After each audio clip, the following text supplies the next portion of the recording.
Hi, my name is Marika, and welcome to Chalk Talk.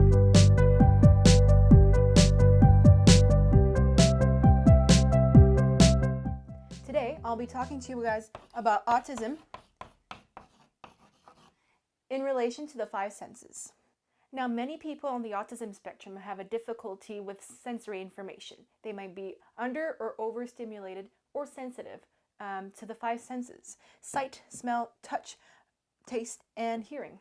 Looking at how the five different senses impacts an autistic person's life, it helps us to understand that person as a whole.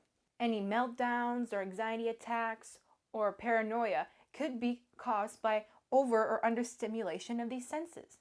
A person who struggles to deal with everyday sensory information can experience sensory overload. Just too much of one or multiple senses, when there's too much noise in a crowded room, when the lights are too bright at a club and they're flashing lights.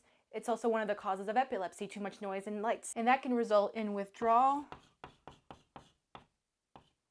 challenging behavior, and or meltdowns. So it's very important not to judge a person with autism who might be experiencing a sensory overload. Now, if you find yourself in the company of a person who's having a meltdown or any of these symptoms, there's some things you can do to help. There's three things that you really need to remember. 1, be aware. Look at the environment to see if it's creating any difficulties. Can you change anything? 2, be creative. Think of some positive sensory experiences that you can replace.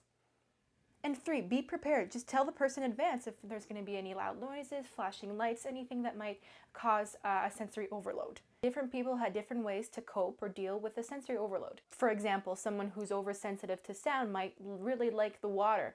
I know my brother does. So going underwater has the added weight that calms the person down, just like a heavy blanket helps you calm down and fall asleep at night. Also, we all know that underwater, there's almost no sound. So it's just really that calming feeling. Time is suspended in that moment. Or just noise canceling headphones. That works too. And that was it for today's Chalk Talk. Thank you so much for watching, listening. And be sure to comment your suggestions on what I should talk about in my next video using the hashtag Chalk Talk. Let's keep the conversation going.